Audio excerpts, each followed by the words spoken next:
స్వాగతం. ఉత్తమ ఉపాధ్యాయ అవార్డు గ్రహీత ప్రొఫెసర్ లక్ష్మయ్యకు ఘన సన్మానం. శ్రీకృష్ణదేవరాయ యూనివర్సిటీ భౌతిక శాస్త్ర విభాగంలో సీనియర్ ప్రొఫెసర్ లక్ష్మయ్యను ఘనంగా సన్మానించారు. ఇటీవల రాష్ట్ర ప్రభుత్వం నుంచి ఉత్తమ ఉపాధ్యాయ అవార్డు అందుకున్న సందర్భంగా ఫిజిక్స్ విభాగ అధ్యాపకులు, విద్యార్థులు ఘనంగా సన్మానించారు. ముఖ్య అతిథిగా రెక్టార్ ప్రొఫెసర్ వెంకటనాయుడు హాజరయ్యారు. ఈ సందర్భంగా ఉత్తమ ఉపాధ్యాయ అవార్డు గ్రహీత ప్రొఫెసర్ లక్ష్మయ్య మాట్లాడుతూ తనకు ఉత్తమ ఉపాధ్యాయ అవార్డు అందించినందుకు ముఖ్యమంత్రి చంద్రబాబు నాయుడుకు, విద్యాశాఖ మంత్రి నారా లోకేష్ కు కృతజ్ఞతలు తెలిపారు. హైలీ ట్రాన్స్పరెంట్ గవర్నమెంట్ నాకు ఈ అవార్డు ఇచ్చినందుకు వన్స్ అగైన్ మన సీఎం గారికి, మినిస్టర్ గారికి ధన్యవాదాలు చెప్తున్నాను. తర్వాత ఇక్కడ ఈ ఫంక్షన్ తలపెట్టినందుకు, మీరు చేస్తున్నందుకు చాలా ధన్యవాదాలు. మొట్టమొదటిగా పప్పుదిన్ను నా క్లాస్మేట్ అయినా, తర్వాత నాకు పిహెచ్డి స్టూడెంట్ కూడా. నేను పక్కదిన్ను సారవద్దునైనా చెప్తున్నా. పక్కదిన్ను సారవద్దులు నా పేరు పిలుచు, ఎందుకంటే మేము డిగ్రీలో క్లాస్మేట్స్. నేను పక్కదిన్ను ఆయన పిహెచ్డి ఒక శాతం. నీకేం పడింది నాకు తీసి చదవడానికి? అమెరికా నుంచి ఫోన్ చేసినాను. చాలా సీరియస్గా మా రాజేంద్ర సార్తో కొట్లాడాను ఏది పక్కదిన్ను విషయంలో. అప్పుడు మా madam Rajendra sir Mrs Lakshmaiah ఎప్పుడు సీరియస్ కాదే, ఎందుకు అవుతున్నాడు వాళ్ళు ఫస్ట్ ఫోన్ పెట్టేసి మా సారే ఫోన్ పెట్టేసినాడు. పెట్టేసి మళ్ళీ వరుసగా ఆయన ఫోన్ చేసినాడు. నాయన ఏదో మేఘాల మధ్య నీకు కోపం వచ్చింది, అదన్నీ పట్టించుకోవద్దు, మీసారి నేను నచ్చినాను కాబట్టి నువ్వు ప్రొసీడ్ అని చెప్పి ఎవరు మా మేడం చెప్పాడు. మా రాజేంద్ర మిసెస్ అని నాకు మా రాజేంద్ర ఇంకా ఒక్కొక్క గురించి చెప్పాలని చాలా టైం పడుతుంది. ఒకరిద్దరు స్టూడెంట్స్ గురించి చెప్తాను, అంటే ఎట్లా ఉన్నాయని చెప్తాను. నేను పీజీలో టీచ్ చేసేటప్పుడు పాపం రమణారెడ్డి ఉండే, మీకు అప్పుడప్పుడు కూడా రమణారెడ్డి చెప్తా ఉంటాను క్లాస్.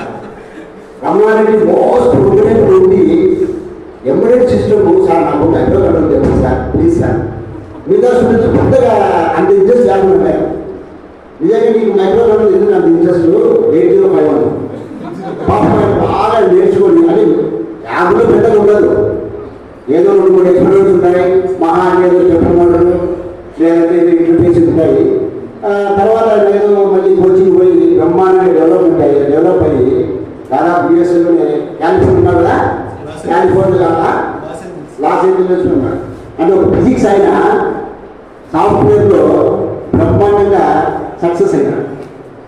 అదేవిధంగా మన మన్మోహన్ రెడ్డి కూడా, ఆయన కూడా సాఫ్ట్వేర్లో సక్సెస్ అయినాడు. ఇంకా మిగతా వాళ్ళందరూ లెక్చరర్స్గా సెటిల్ అయినారు. మిగతా వాళ్ళందరూ చాలామంది ఉన్నారు, ఒక్కొక్కరు అందరూ పిహెచ్డీస్. నా దగ్గర పిహెచ్డీ ఎవరో చెప్పండి. నేను మ్యాక్సిమం వినోద్ పీరియడే పెట్టుకుంటాను. నేను వినోద్ పీరియడే అంటే వినోద్ పీరియడ్ అంటే 3 years, మ్యాక్సిమం ఇది 5 or 6 years. ఒకవేళ అంటే నీకందరికీ మోటివేషన్ కావాలి, అప్పుడే మనము భారతదేశం ముందు పోవచ్చు. భారతదేశం లేకుండా ముందు పోవచ్చు. ఎంతసేపు మనం ఇంపోర్టింగే టెక్నాలజీ అంటే ఇంపోర్టింగే చూసుకోండి. కాబట్టి ఏ టెక్నాలజీ సరే ఇంపోర్టింగే. నువ్వు మొబైల్ ఫోన్ తీసుకో, లేకపోతే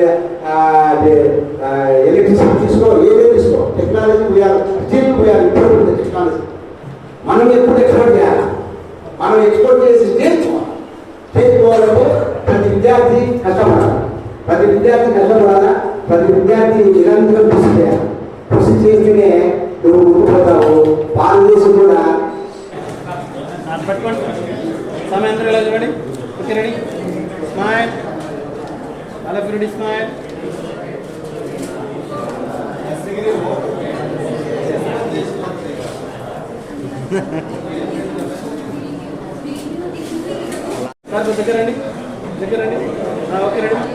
స్మైల్ సార్ ఇలా చూడాలి.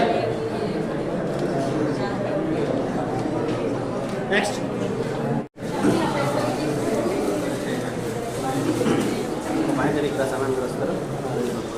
సార్ కొద్ది సెంటర్ అండి, ఇంకా ఆ గ్యాప్ చేయండి. సమయం మీరంతా ఇద్దరికి వచ్చేయండి. వీళ్ళందరూ ఏం చెప్పుకుంటారు? గార్లాండ్ ఇవ్వండి సార్.